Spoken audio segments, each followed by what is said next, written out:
Yeah. I'm not gonna lie. When I first heard about it, I'm like, Natalie, I don't know. If this is some type of witchcraft. I don't It's think this. weird. It's weird. I said, No, it's weird. yeah, No, because I'm trust like, me. Natalie, listen. I said, there's no way this When the stuff. food sensitivity test came back, there wasn't enough ink.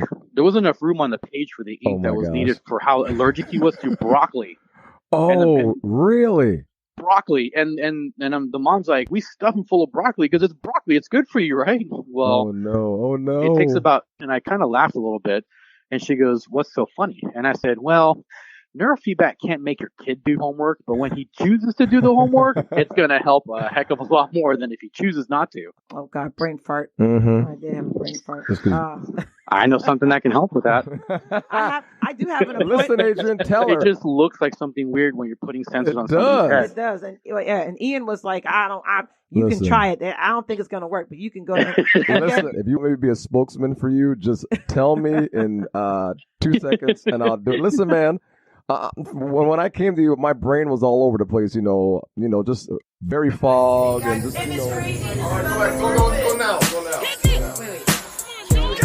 Oh my God! Hey guys, welcome to the Family Mess. I'm Noah, and have a nice day. Good God! I love the Family Mess. Oh.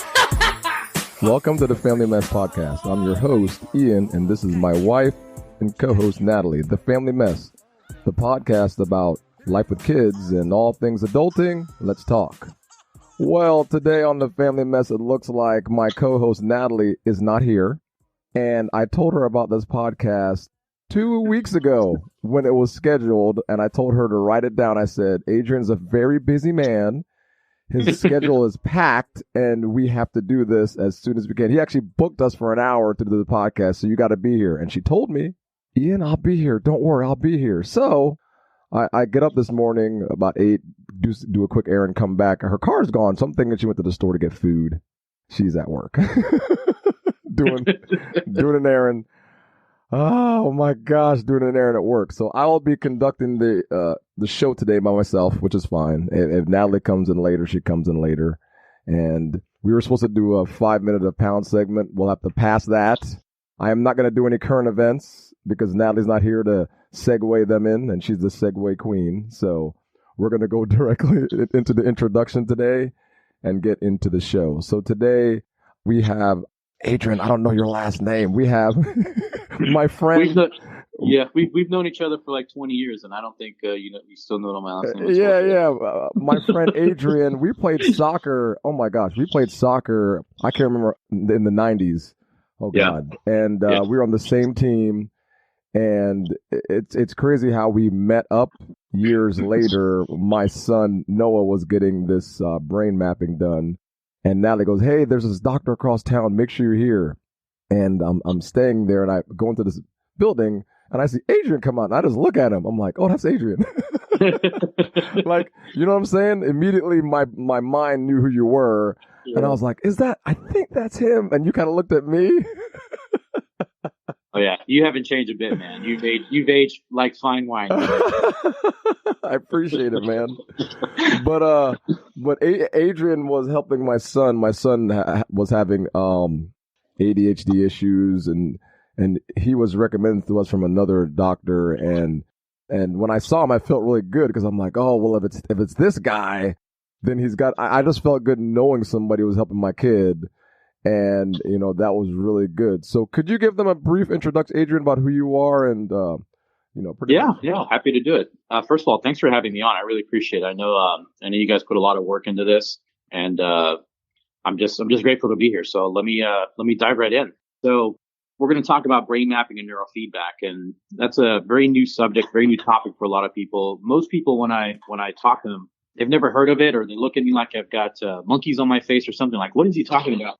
But basically, so my background is in mental health. So this is my beginning of July is going to be 24 years that I've been doing neurofeedback and brain mapping.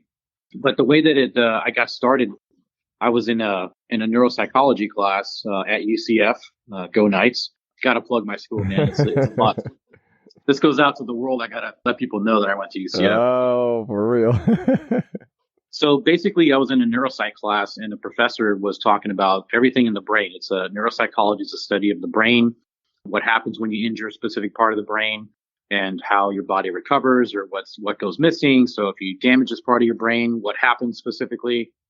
And so as we're studying this, one of the topics was EEG, and EEG is the electrical impulses that the brain puts off, and you can use sensors to listen to those brain waves. And so in the late 1960s, actually, one of the first brainwaves was recorded back in the 1940s, which is kind of crazy that they recorded a brainwave back then. But in the 1960s, the equipment got refined, and there was a group of doctors that were just taking brainwave recordings of people. So over time, the recordings were being matched up and paired with standardized psychological testing, which was, you've got tons of different tests out there. Like you've got the WISC, the WACE, the MMPI, the Halstead Raytan, Lurie, Nebraska. These are all psychological test batteries and neuropsych test batteries that pretty much test like different parts of your brain. So they can test your writing skills, memory skills, figure decoding, sequence decoding, procedurals decoding, all these things that your brain does simultaneously to kind of receive information from the outside environment and from the surrounding environment to then process it and make sense of it, which is what becomes our reality. So all these brainwaves are involved in regulating up and regulating down a lot of the filters and the activity in the area specific to what part of the brain is being used for what specific task. So every part of the brain has a specific job, and every one of those brains that is being recorded or monitored has a specific job too. So if you have too much or not enough of one brainwave, it can cause a disruption in any one of those areas in the brain. So by looking at a brain map, we can basically digitally decode the brain in three-dimensional models and look at which parts of the brain are producing too much, which ones are producing not enough. And the databases are so robust now. My database that we use specifically was developed by my mentor, Dr. Richard Suter. If you want to look into him, you can just go to newmindcenter.com. They're in Atlanta, Georgia. But Dr. Suter's been a pioneer in the field. He's been my mentor for the past, 17 years. And he's a keynote speaker at many of the conferences. He's written books on the topic. He's the developer of the database system that we use, developer of the hardware software that we use. So this is like the guru of neurofeedback, in my opinion. So I've learned from him, and he's the guy that taught me everything I know. And I've been kind of riding his coattails for the last, couple decades. And here I am now, doing this, as a solo practitioner. And my background's in mental health. So I have, undergraduate and graduate degrees in clinical psychology. So this made sense to me back then that studying psychology, studying the brain, if you can read the brain waves and understand what's happening with somebody, then the counterpart to that is the neurofeedback. So the way that the neurofeedback works is we take all those brain waves, we run them through the database kicks back a report. The report tells us these 4 areas or these top 4 areas statistically are the most abnormal, quote unquote abnormal. And then we just place sensors over those areas and we bring the people back. So in your case, it was Noah. Noah was coming in. He was sitting down. He was watching a movie. And when his brain waves moved into the right patterns that we know statistically they should be in for those areas, it caused the screen to brighten up. And then what happens is that over time, the brain learns how to control the brightness on the screen. And that's what we call operant conditioning. So we pair a stimulus, which is the movie screen, and we pair it with a positive reward, which is a bright screen. But then we also tell the brain, if you produce the wrong patterns, you're going to get quote unquote punished. And that punishment comes by a dark screen. So over time, the brain learns how to control the brightness on the screen by avoiding the dark screen by producing only the correct brainwave patterns. And that's how neurofeedback works. I got to tell you, I'm not going to lie, man. The first time Natalie told me about this, we had another doctor we were seeing, and Noah kind of saw her for several sessions, and she kind of just, it didn't go anywhere. It started good, but when we went back for more, we had to go towards the medicine route, and Natalie wasn't comfortable with that. So yeah, I'm not gonna lie. When I first heard about it, I'm like, Natalie, I don't know if this is some type of witchcraft. I don't. It's think weird. It's weird. I said, no, it's weird. Yeah, because I'm like, Natalie, listen. I said, there's no way this stuff. And I'm an engineer, so I believe in science. Science. Yeah. I'm a very techie guy, so I'm all into any type of science. But when she told me about this, I'm like, oh hell no, because you don't hear that much about it. You know what I mean? You hear about other things in the brain, but when it comes to what you're saying, like you never hear anyone really, even in the media, or anyone really talking about it. So that's why I was like, well, there's no way this is going to work. But we were at the end of the rope with Noah trying to get him figured out. And I'm telling you, man, I'm not going to lie, man, you've made me a believer just seeing Noah a complete 180 by just seeing it. Because at first, I swear I thought it was just him just improving over time. Yeah. with his grades and his sports. I'm like, well, that's just him growing up. But I'm wrong, man. I think those sessions worked. I just can't believe it worked that good. Well, it's your biggest hangup was the science part, and what unfortunately is that there's so much data and so much science behind it, but it's not put out because, and I'm not a conspiracy theory guy like by any means, but we're competing directly with pharmaceuticals. So oh yeah, we get a lot of flack. I mean, I've been at conferences for neurofeedback, and there's pharmaceutical people there at the conferences because they're learning about neurofeedback, wondering why is this working so well, and what is it that it's doing, and who are we competing with? So when you got people from like big pharmaceutical companies coming to your conferences, you know that you've gotten their attention. So, oh yeah. I mean, huge. I mean, because anything with mental, performance, anything, pharmaceuticals want in on that. They want to control everything. So if anything else comes in, that's kind of, can get into that with them. They're just like, what is this happening? Yeah, here? Because And I'm that guy that believes that medication has its place. I really do. I mean, because you hear about it in different documentaries and different people talking about it. But I mean, we are like the leaders in the world in taking care of people if you get banged up on the highway. I mean, critical care, triage. We're excellent at that. We can patch people up quickly. Yep. Where we struggle is in chronic conditions. Diabetes, like cancer, like heart disease, like mental health. I mean, those are things that we do it very differently than the rest of the world.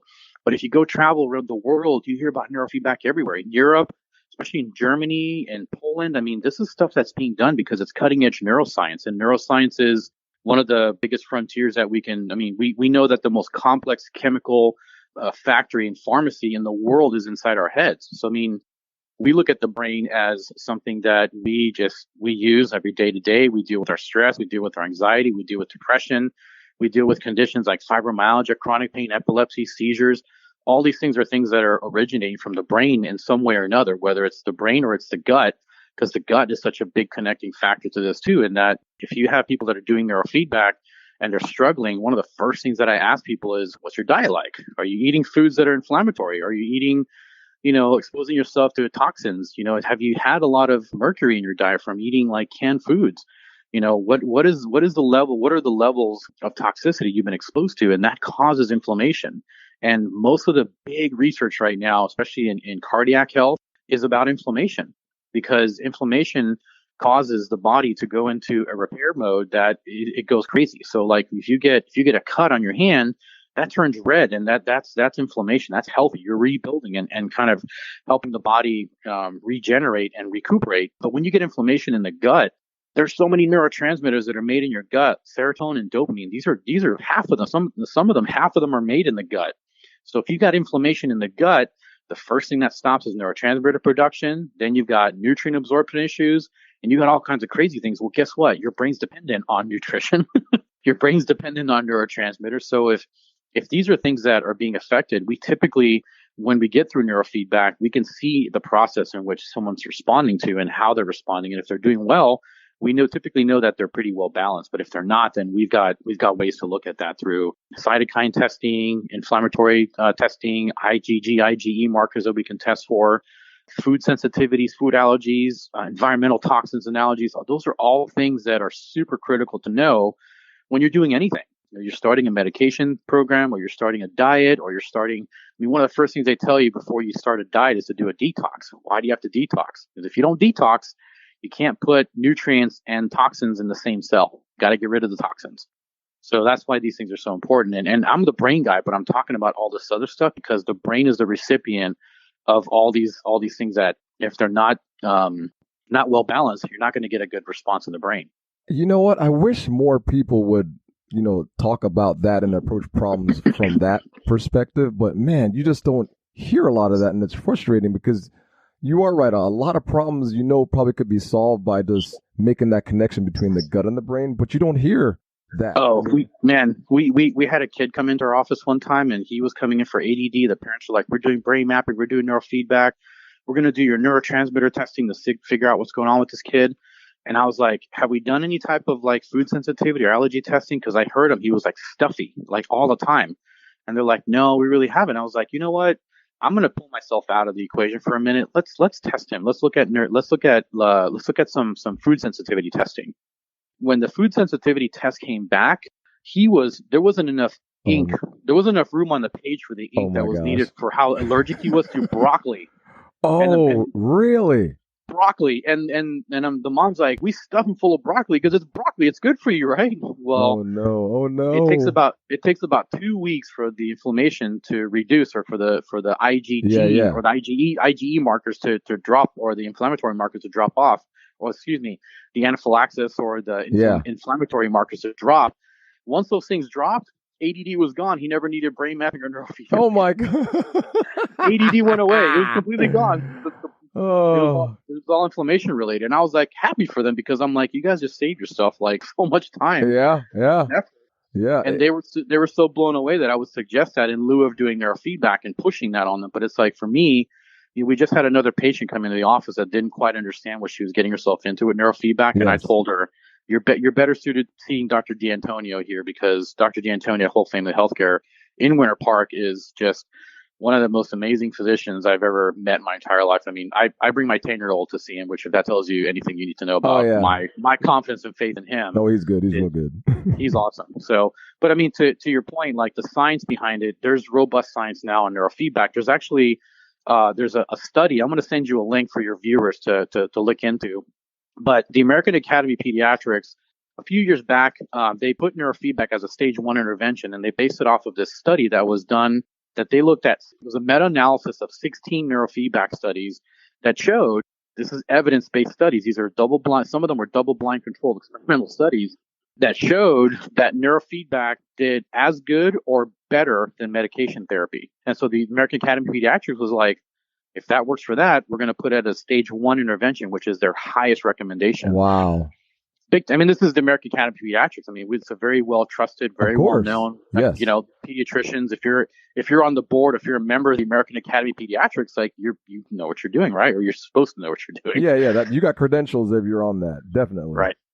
But So the studies are out there. The evidence is out there. The studies specifically are done by large consortiums, and they wanted to know, because there was a big uproar about, neurofeedback is research and experimental, like it's not really established well enough. And all the people that do neurofeedback got sick and tired of that and said, well, you know what? The medical model really isn't robust in its own methods of testing. And so they did their own, and they had third-party people. I'm telling you, 16 different studies, all compiled into one meta-analysis of a study. And it's there. The evidence is there. Now, I got to go back to something that you said earlier. You said that Europe and other parts of the world have been doing neurofeedback for a long time. Why is it that the United States is so far behind? Is it because of the big pharmaceuticals that have so much of a control? Is that the main reason? Because it seems like the rest of the world knows this. Yeah, I mean, it's a mixed question, and I guess there really isn't a simple answer. But we in the Western world rely very heavily on allopathic. So we rely very heavily on medication therapy for everything. And then you hear the saying, there's a pill for every ill, and that's allopathic medicine. Most other countries, they look at the health system as a whole. They look at it holistically. Holistic medicine got a really bad rap here in the U.S. because you had a lot of people that didn't have the right credentials, that were kind of taking weekend seminars and certificates that are done online and calling it holistic medicine. But real holistic medicine is done by trained, like naturopaths, integrative physicians and medical doctors. Like we at Whole Family, we have actually at Whole Family where I'm at one of the offices, we have 2 medical doctors on staff that practice integrative and functional medicine. They're not practicing. They will prescribe medication when it's appropriate, but there are really good medications out there. Like one of them is like metformin. Metformin is fantastic. It's one of the most studied and stable, well-used medications for regulating blood sugar, and metformin is fantastic. And really? And you see doctors, yeah. I've never heard of that. Oh my gosh, metformin. Yep, Oh. metformin has been around forever, and it's widely used, and it's very stable, and it's very, and things like that. Even, some doctors will even tell you that there's issues, and I'm not a medical doctor, so I'm speaking from experience and from anecdotal stuff that I've talked with other doctors about. But things like statin drugs, there's a mixed bag about statin drugs and how some people don't benefit from statin drugs, and it can cause issues with your muscles. But it is very well known that statin drugs stabilize like plaques in arteries. And so those are things that you kind of have to decide whether you want to trade it off or on. Now, when it comes to neurofeedback, it's a whole different bag because we're dealing with stimulant medication like Adderall, like Ritalin. Definitely. Which you don't hear about Ritalin too much more because it got some bad reviews later on, as we found out that Ritalin, from what I've understood and what I've been told, really works on similar receptors to what drugs like cocaine work on because they're stimulants, right? So what we found out that later on was kids that have been using Ritalin or had been using Ritalin for many, many years are now abusing stimulant drugs like cocaine, like amphetamines, like all kinds of other stuff because they've gotten used to it. So I know that there's several drug clinics out there that use Ritalin to help cocaine addicts get weaned off of cocaine, which is scary that's what we're using on for kids. So we're using a stimulant to get them off of stimulant. Yeah. So again, this is all stuff that you hear out there. I don't know if the studies back it up or not, but it makes sense to me. I don't know that that's the case. But the reason that it's not done again is I don't think that pharmaceutical companies are evil corporations. I think that they're organizations that have shareholders, and then the companies have to respond to the shareholders. And so in a lot of cases, they're really putting drugs and out in the market space that have only been tested on several hundred people. And they only have to pass 2 out of 3 studies that show that it works better than placebo. And then you get a license to put a drug out into the market space. Perfect example is kind of, and not to go on a crazy tangent here, but here we go. It is. I mean, right now we're in the middle of a pandemic, and we're using a vaccine that is being administered on an emergency order. It's not FDA approved yet. So that's the way that we operate here. We are quick to getting things out there. We want the quick fix. Neurofeedback is not the quick fix. Neurofeedback is something that the brain has to learn how to do it, has to reprogram, has to be taught, and then it has to retain it. Mm-hmm. So if you're looking for a quick fix, neurofeedback is not always a quick fix. But here's the difference. When you stop doing neurofeedback, your brain's learned a new behavior. When you stop taking medication, the brain goes back to what it was doing before it was taking medication. Yeah, that's correct. But hold on a second, Adrian. My lovely co-host has decided to come and join us for the show. Welcome, Natalie. I had a work thing, I had a work thing. It's not like I was out just, twiddling my thumbs. Oh, I love this. I love it. But I had a quick question for you. Hey there, Adrian. Now the show begins. Hey, how are you? Good to hear your voice. I'm good. I had a question about what you said about retainage. Like, so how is it retained, or how do you retain what the neural? So it's a learned behavior. So simple learning technique. So if you burn your hand on a stove, your brain learns very quickly not to put your hand on a hot stove again. Actually, even if it's a cold stove, your brain will say, hey, that's dangerous. That's classical conditioning. That's pairing a stimulus and a response. So that's the way that the brain learns. The other way the brain learns is through operant conditioning. And there's several different ways of training the brain, but these are 2 of the most well-known. A good example of operant conditioning is you get into your car, you drive off, and you don't buckle your seatbelt. What does the car do? It makes that noise reminding you that horrid, terrible noise that you like. Damn it, shut up. So over time, what happens is that your brain really doesn't like that sound. So when you get into the car, you buckle your seatbelt before you even turn the key because you want to avoid that sound. That's an operant condition. So your brain learns how to avoid negative stimuli by producing specific patterns and specific behaviors to elicit the proper response as a reward. So if you buckle your seatbelt before you turn your car on, your reward is you don't have to hear that sound. So it's a learned behavior. So you're not really buckling to save yourself. You're buckling because your brain said, "I'm annoyed. I don't want to be annoyed." Correct. You're avoiding. Yeah, it's avoiding the negative stimulus. Same thing as like when you're driving a car, or you work to get a paycheck. You work to get a paycheck because you want the reward of the financial freedom. If you don't work and you the negative consequence or the negative reward from that is that you don't have the money and you hate that. So you try to avoid not having money by going to work. The way that the brain does neurofeedback is that once it recognizes, because remember, this is in science, if you go, even if you go like on 2020 or 60 Minutes and you start looking at some of these things that are done, the way that neurofeedback works is it's a brain computer interface. So look up BCI, brain computer interface. This is a form of brain computer interface. So your brain is literally connected to the hardware and the software and is getting direct feedback of itself. Once the brain recognizes itself and it knows that this is a mirror image of its own brain waves, it can modulate and regulate them. Because it's kind of like when you're on a heart rate monitor. If you breathe regularly, you kind of create a smooth in and out breathing pattern. You increase what's called heart coherence. And there's a ton of stuff out there on heart rate variability, HRV. So if you guys want to look that up, HRV is a pretty amazing new way of kind of de-stressing the body, because you can override a lot of these autonomic nervous system responses to stress by simply breathing. It's what yogis do.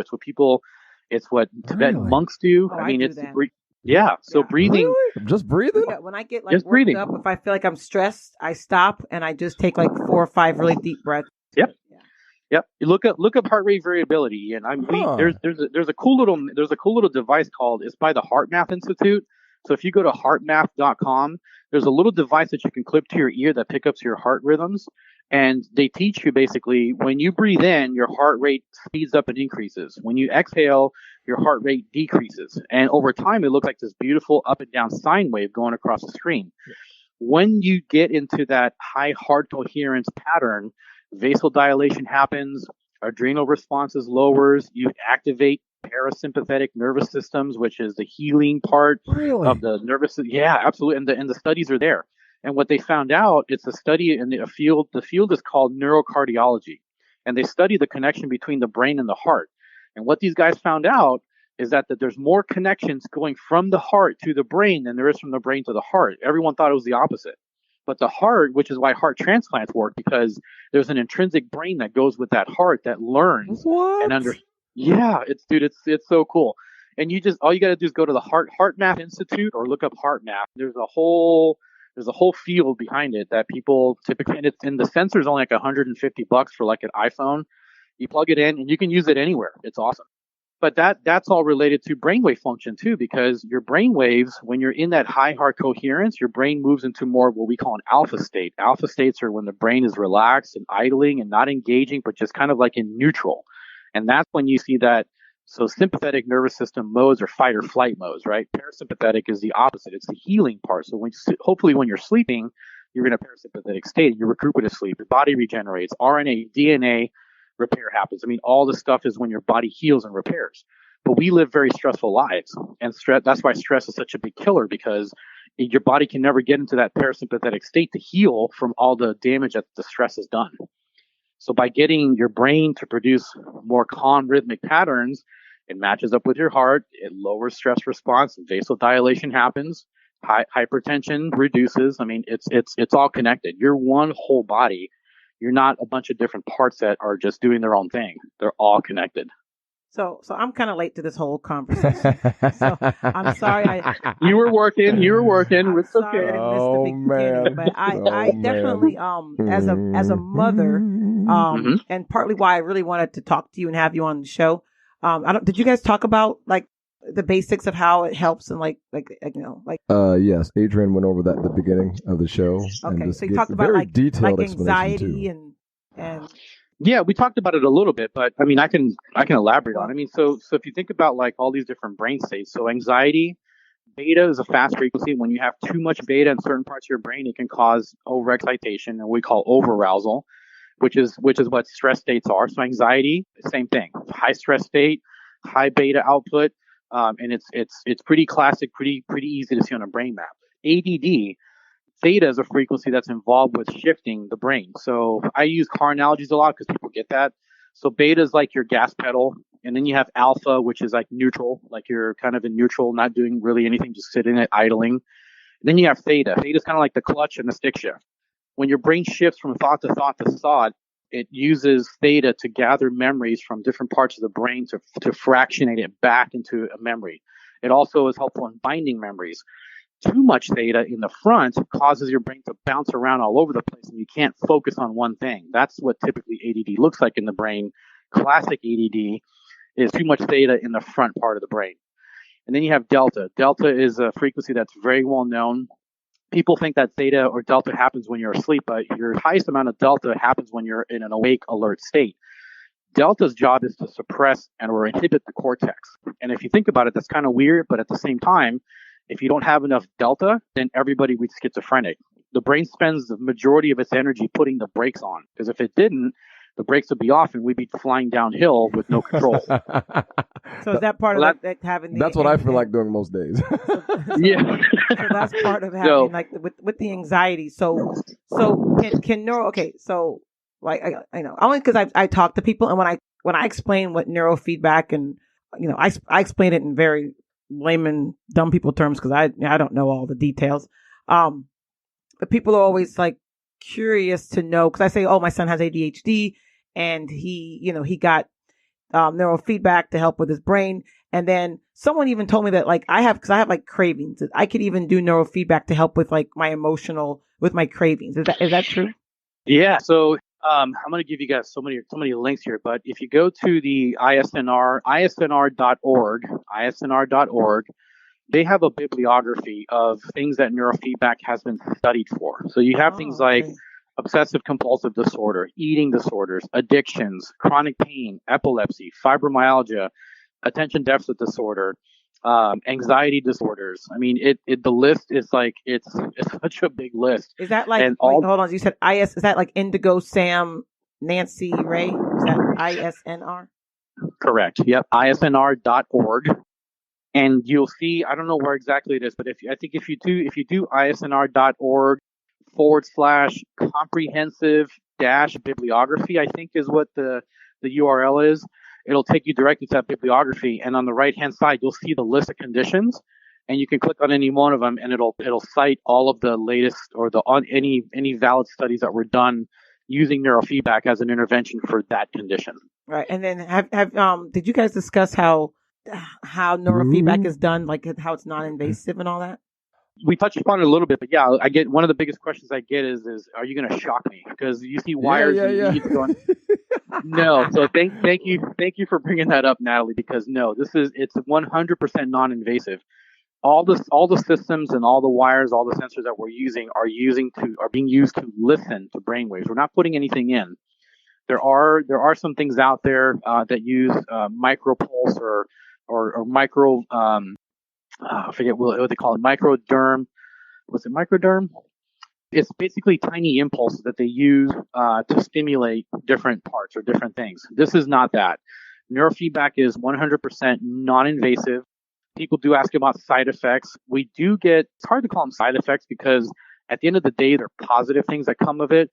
But one of the things that we notice a lot, especially with kids, is that, especially if dealing with like oppositional defiant disorders or depression or things like that, when neurofeedback starts to work, if you can imagine that delta is the brakes, right? And delta, another way we describe delta is like fog, right?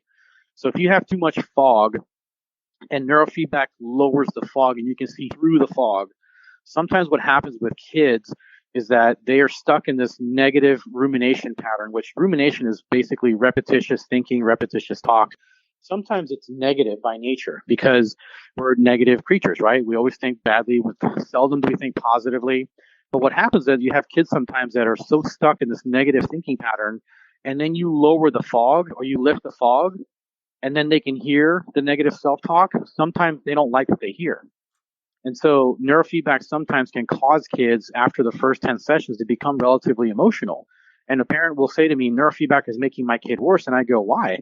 They're like, oh, he's crying all the time. He's talking back. He's just having these weird thoughts about stuff all the time and bringing it up. And my response is, that's fantastic. Your child is expressing himself. Your child is talking about the things that are bothering him. Your child is feeling the feelings. I mean, that's what we want our kids to learn.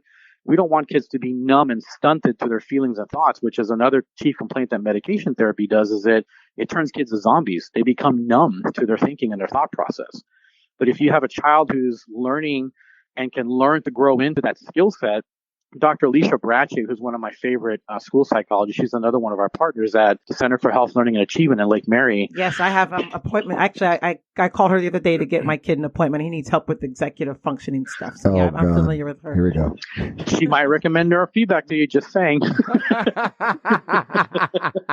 I'm going to tell her, been there, done that. She's already done it. So.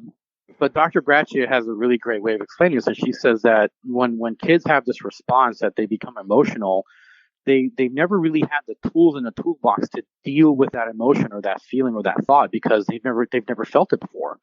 So if you can teach a child, which is where her office is fantastic because they have people that can go into the home or work with the children individually or the parents and teach them some life skills, some home skills, and they have counseling and therapy as well too, which they're phenomenal because they're school based.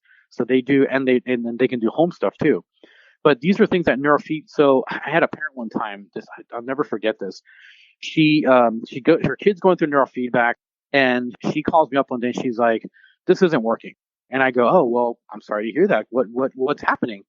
And she goes, "Well, when he does his homework, he gets it done like in an hour and a half. But when he doesn't do his homework because he doesn't want to do his homework, it takes him like 6 hours to get them to do his homework." And I kind of laughed a little bit. And she goes, "What's so funny?" And I said, "Well, neurofeedback can't make your kid do homework, but when he chooses to do the homework, it's going to help a heck of a lot more than if he chooses not to." I like so that. Now we're talking about behavioral stuff, not brain stuff, behavioral stuff. I do recognize and realize that behaviors and choices are made in the brain. But I mean, it's just one of those things that you have to, in the home, you have to develop, reward cycles, and there has to be consequences, and there has to be reinforcements for kids to do things. And there has to be, Dr. Sean Jennings, who's one of my favorite therapists, he taught me and showed me the freedom versus responsibility scale. So when you have a child that doesn't really want to do a lot of stuff and they don't want to take on responsibility, that's fine. But the freedom marker drops off too.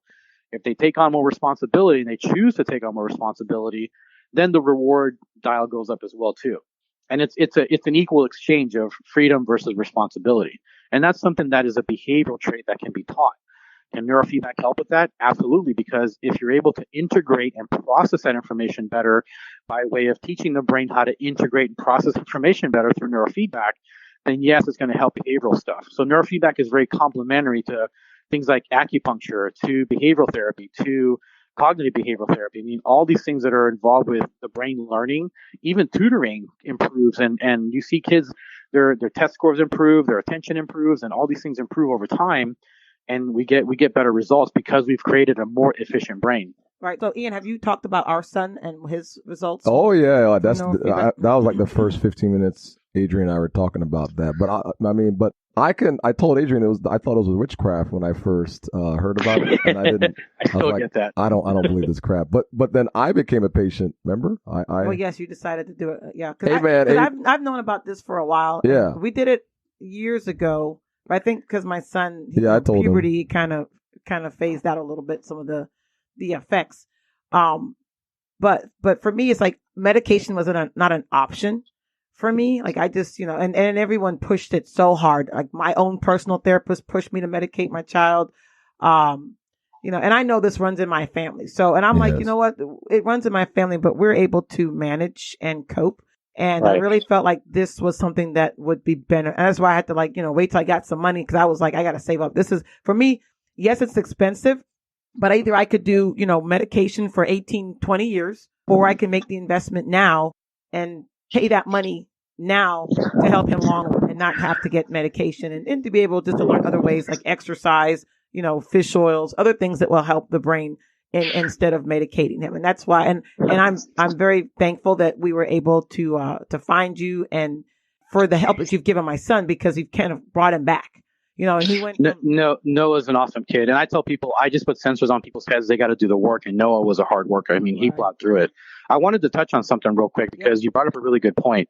Your decision was you were given a choice. So if you have, let's say, a 4 or 5 year old child and you're being pushed to medicate, and you decide to go the medication route over that time frame until they reach the age of 18, this is a report that was done by the CDC. This isn't me. The CDC put out a report saying that if you medicate a child from the age of 4 to the age of 18, all of the direct and indirect costs for that are roughly, ready, $36,000. That's medication, that's time and travel, that's loss of work. Those, like, again, direct and indirect costs. The cost of neurofeedback for 30 sessions is roughly 1/10 of that. And it is typically, which most of the big studies out that show 80% involvement in the studies that are following people post 16 years are saying that it's a permanent change. So the investment, yes, you're going to spend 1/10 roughly about of that $36,000, but the effects in it becomes permanent. Again, with medication therapy, you stop at any point in time during those 14 years of medicating the person, all the symptoms come back. Right. Yeah. And two, some kids don't want to medicate. Like, I have a nephew. He is just like, actually a couple of nephews. You're not drugging me, blah, blah, blah, which is fine. I'm like, but this is an option for him. I told his mom, this is something that you could do for him that will help him, to get better grades and to clear some of that fog in his brain, without the drugs. And all he's got to do is go sit, 45 minutes, however long, for the time, a couple of times a week for, over a period of weeks. And he can have, dramatic changes. And so I don't know, people sometimes are afraid, or they just don't know. And one thing I describe it when I talk to other moms or people about it is I basically say it's like an EKG on your brain. And because people always know the EKG, how it goes, everyone knows the EKG, what it does with your heart, right? And I always describe it as an EKG for your brain, but the screen, because, when you're focusing on whatever part of that brain that you need to strengthen, the screen then lights up or whatever. That's how I've always described it to people to kind of. And that's a perfect explanation, because it really is. I mean, EKG is an electrocardiogram, which is they're putting sensors around different places on your heart, right, and different parts of your body. So down in your feet, they put sensors. They put them at the extremities in your arms, because that electrical impulse from the heart is actually, I always forget it, whether it's 10 or 100 times more powerful than EEGs, which is a big difference. I should know that, but I don't, because I don't deal with hearts. But that signal is much stronger than an EEG signature. So EEG we're dealing with microvolts. So if you take let's say a 9-volt battery, you chop that into 9 pieces, you take one of those pieces and chop it up into 1,000 pieces, that's a microvolt. That's what we're listening to. So it's very small, tiny little impulses. So you need really expensive equipment, which is why neurofeedback, I think right now, is just a little bit more costly, because the cost for the providers and the people to do it is more expensive. Now, that leads me into, I think the biggest part about neurofeedback. I'm not knocking or saying that people that have only done neurofeedback for a couple of years are inexperienced, but I will tell you this: my mentor barely let me be around other human beings doing neurofeedback until I got really good at it. And I've been doing this for 24 years. And I'm still learning a lot of stuff. So go ahead. I'm sorry. I have a question. I was just going to say, so when you're looking for a provider, I don't know how far your reach is to outside Orlando, but make sure that you vet your neurofeedback provider, that they've got at least 7 years strictly doing neurofeedback. I'm not saying that it's somebody who's done this as a side job, or a chiropractor that adds this on to their practice, or, a doctor's office that has a technician that isn't overseen by somebody who's got a lot of experience. I've been doing this for 24 years, and I oversee 8 offices here in Orlando. Every technician that we have in any office is overseen directly by myself or one of my staff. I would never take a technician and plug them into an office and say, go do neurofeedback after a weekend workshop. And a lot of people do that. I've had doctors. I had one doctor in particular that's in Longwood. I won't say who she is, but she went to a workshop and she learned about neurofeedback. She bought $20,000 worth of equipment and was told, okay, you're done. She went in and she was like, I don't know what the heck I'm doing, because they don't teach you. There isn't really a lot out there besides basic neurofeedback training. Even the board certification is very surface level basic neurofeedback. It's not, you have to be monitored and mentored by somebody who's been doing this for a long time. So if anything, what I'm saying is that just vet your neurofeedback provider, make sure that they have at least 7 to 8 years experience doing this as what they do strictly. And this is all that I've done for the last 24 years. Again, my background's in mental health. I was a therapist for quite a long time as I was going through a lot of training in this, but I don't do counseling. I don't do therapy. I don't do, anything else that is not within my lane of neurofeedback and brain mapping. So I'm gonna get off my soapbox now, but I just want to make sure people know to vet your provider. So is there a place they can go, like a website to go to find providers who maybe have like a certification or a proper, like, is there a place to go other than just asking, hey, how long have you been doing this, to kind of vet them better to know? Yeah, there is. So the BCIA, so the Biofeedback Certification International Alliance, I think is what they are. They've changed their name a few times. The BCI, so BCIA.org, I believe, is the biofeedback certification. They're like a governing body for that. I'm not listed on there because I've been doing this for a long, long time, and so you don't really need the money. You don't have to pay the money because you already have the credential, essentially. Okay. Yeah, I mean, and because. Yeah, with my clinical psychology degrees, I felt now. So a lot of people tell me that I should have it, which I probably should. But I've done what I've done. My mentor is one of the pioneers in the field. The certification, is just a piece of paper for me. But again, I mean, it really, and I'm not saying that I'm the exception to the rule, but when we were developed, so Dr. Suter, my mentor, has the New Mind Academy. When they were developing New Mind Academy, I mean, there was a whole process of developing that, even the database system. And Dr. Suter is the only person that has a BCIA approved web course for the blueprint areas for board certification. So I always tell people that if the guy who wrote the board certification web course is your mentor, right. you're pretty well covered. But again, if I'm making myself out to be the exception to the rule, maybe I am, because my mentor is Dr. Richard Suter. I can say that. I mean, I've earned that right. Yeah, I mean, if you're good, you're good, man. I mean, celebrating that, man. I mean, that's awesome. So with oh God, brain fart. Mm-hmm. I did have a brain fart. I know something that can help with that. I do have an appointment. Listen, Adrian, tell her. The funny thing is, the irony in all this is I had to push Ian to let us get our son to do this, even the first time. I already told him this, all right? But it's hard. It's hard to dive into this because it's weird. I mean, when you first hear about it, it's like, you're going to do what to me? You're going to put sensors on my head? And you know what I always think back on? It's funny because I have, even if you guys ever use Bitmoji, but it's something on your phones that you can create these little emojis of yourself. But you guys remember Back to the Future? Remember Doc Brown when he answered the door and he had that big thing on his head, and he sticks the plunger on your forehead and is trying to figure out what you're thinking. I have friends one of my closest friends calls me the mad scientist because it just looks like something weird when you're putting sensors on somebody's head. It does. And Ian was like, you can try it. I don't think it's going to work, but you can go ahead. And then he considered, after he saw Noah, he's like, you know what? I think I'm going to get it done too. And I was like, well, and the thing was, and now he's pushing me, and I was going to go, but I just put it off. But he's like, you need to go do this. And then before, he was so adamantly opposed to it.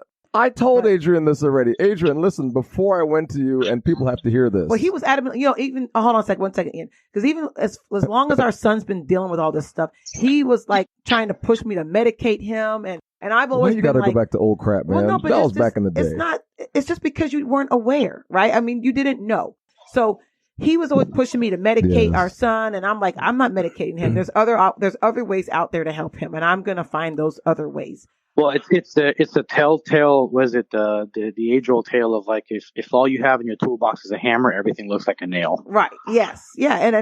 But for me, it's been great to see him now realizing, there are other opportunities, and we were very close to actually medicating, because I just got finally tired of my husband. He was so frustrated with the whole thing. But then he talked to somebody and he decided not to, thank God. But it's just to see his transformation, to see where now he's having that experience and seeing that, yes, there are other ways and they can help, and they've helped me. And for me, that's like, it's been great to see him have that more positive outlook towards things that aren't of medication to help our son. Adrian, listen, if you want me to be a spokesman for you, just tell me in 2 seconds and I'll do it. Listen, man. When I came to you, my brain was all over the place, just very fog and just, Remember I told you that one day I came back to the office and I told you I didn't hear nothing driving home from work? Yeah. Not like I hear voices, but you know what I mean? It was all quiet up there. It was quiet. And I thought I was going weird, crazy. right? Yeah, I thought I was going crazy because that's how people who have like, quote unquote regular brains, the way you're supposed to have your brain. That's how their mind is. But when yours is all clogged up, you have no idea. Adrian, it's the weirdest experience. I drive home every day and nothing. There's nothing going on there. It's just clear as I can't even describe it, man. I mean, it's changed. And you even told me that was going to happen. You're like, it's going to really change the way you look at stuff. You can process stuff different. Yeah. I mean, I'm telling you, man, it works. Damn it. I tell people, it's like, I don't know if it was you I was telling this the other day, but it's like, you ever had a computer that you have that just is running so slow because if you open up too many programs, it goes really slow? Yeah. So neurofeedback is an upgrade to that CPU. That little processor that allows you to run more applications more efficiently. And so I tell people all the time, it's kind of like upgrading your CPU, because if your CPU can run faster and process information much quicker, it can handle a lot more. And sometimes what it's doing is it's turning on filters. Your brain requires a lot of energy to run a lot of filtration systems. And that's what ADD is all about. That's why stimulants work. People go, why are you giving my kid that's at ADHD? Why are you giving him a stimulant? And the answer is because the filtration system that runs the filtering process to filter out all the other stuff that's going on isn't running correctly. So the stimulants increase the power output and to run those filters. And that's what neurofeedback does, but it does without medication. So it allows the brain to process and run filters that need power to filter stuff out, so that you can focus on nothing if you want to. And that's the other thing too, is if you're driving home from work and you're thinking about all the negative things, all the stress stuff, you're constantly thinking that stress response, that's unnecessary stress that you're dealing with all the time. Natalie. If you can turn those filters on and keep that stuff away, leave it at work, and you can drive home and come home and be a happy husband or a happy wife, or, all these things that you want to transition from work stress to home stress. Different kinds of stresses at home than there is at work. And you got to be able to have enough fuel to run those things, or else you start getting short fuses, you start arguing and fighting, you start nitpicking at little things. And that's what neurofeedback is really good at. It's good at regulating your stress response over time. Adrian, you just described everything Natalie's gone through, like the last. Hey, I got my appointment coming up. Damn. Adrian, listen. I'm gonna make sure she comes to that first appointment, because if I don't stay on her ass, really, she's going to be late all the damn time. Don't listen to him. My main goal, honestly, first main goal is to help with my cravings for food. Like that's like my.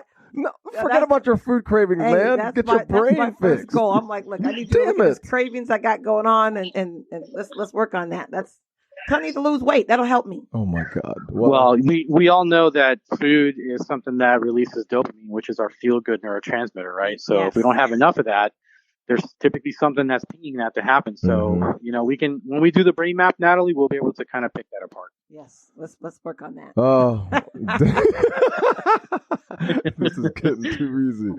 But we're getting towards the end of the hour, Adrian. So, man, I'm so glad you're able to talk to us today, man. Thank you so much. And I think the information that you spoke about today is going to help a lot of people. Yeah, a lot of people don't know about it. And I tell everybody as much as possible when if I talk about my son or if someone talks about their child having issues, I always, recommend 1, food dyes, 2, food dyes, preservatives, taking those out of your kid's diet. Big time. Yeah. And then, eat clean eating, and then the neurofeedback. Like that's something that I recommend and I tell people about. And there's so many ways, that are non-medical, non-prescription, I should say, that we can help kids who have these issues, and also adults and people who have anything in your brain that's going on, like you said, the anxiety, the ADHD, emotional, all these different things that are going on. That there is help out there, and in addition to whatever therapies you were doing, that this can also be part of your healing plan. Absolutely. Yeah. Super key right there is complementary. So we tell people all the time that we have a couple websites, because we have our website that we have. And then, so as an organization, we've been Advanced Health and Performance, for many, many years. Advanced Health and Performance, or AHPI as we like to call it, has developed Neurologics, which is our neurologics program. So we have the ahpinstitute.com website, which is our clinic website. But then we also have our new site, which is neurologics.com, and that's NEWROLOGIX.com, neurologics.com. And you can go on that site, and it has a bunch of different things about neurofeedback. There's I believe there's articles and stuff like that too, but it also has a list of the offices that we work with directly. And I think there's 8 of them listed on there. Some of them, because of COVID, have fallen off. So if you get a hold of them and they're not operating, just move on to the next one. But the main offices right now that we work directly with are Dr. Alicia Braccia's office in Lake Mary. That's the Center for Health, Learning, and Achievement in Lake Mary. And then Dr. Stephen D'Antonio's practice, Whole Family Healthcare. You can go to wholefamilyhealthcare.com. And you can find us there as well too, and they'll talk about the neurofeedback and all the other integrative services that they offer, which is phenomenal. We're trying to get him on the show. I hope I'm gonna make sure he listens. And he's dodging, man. He's dodging, so we're gonna try to get him. Oh no, listen. I like I tell people all the time, like if I send my family and like I send my friends there because I know that they're going to get results from there. And Dr. D'Antonio, I mean, and I hope does hear this now because he's going to just crack up at how much I'm plugging him. But it's just he's got a skill and a tool that is just phenomenal. If you've never done a Zytoscan, I mean, yes, I've done them. Yeah. I go to his office. I'm trying to get him to come on. I go there too. Yeah. Yeah, I didn't know he did all that stuff. We just met him. He was our kid's soccer coach. That's how we met him. But it reveals your soul. Like it's amazing. I don't like it. Yeah. So we definitely hope to get him on to talk about the Zytoscan. Just, I mean, for me, I do prescribe to a little bit more natural health. Well, and they have everything there. I mean, they've got an integrated pharmacy that has like, and they call it a natural pharmacy because everything in there like are products from like some of the best nutraceutical companies in the world, like Zymogen, Designs for Health. Right. That's just some of them that are there, but those are the ones that we use, and that's because those are physicians' lines of supplements, and that's super important because anything off the shelf.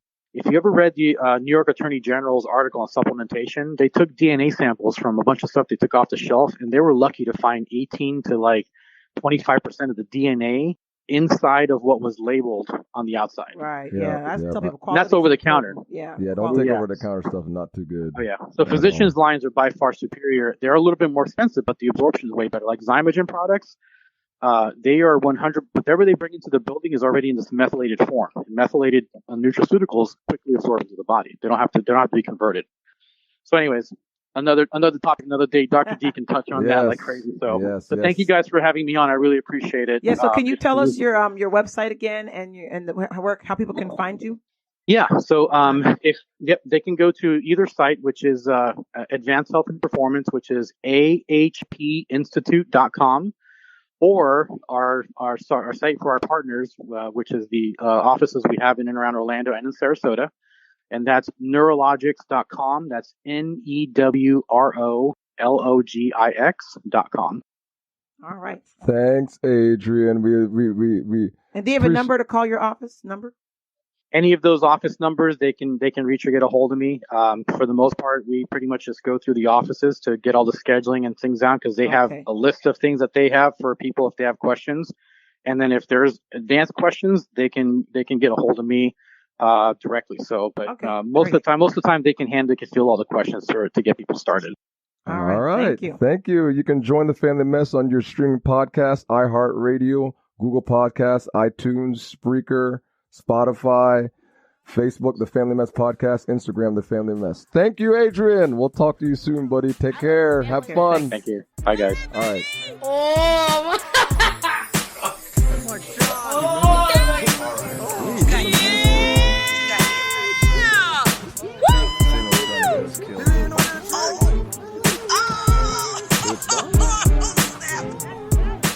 Mess, Family Mess.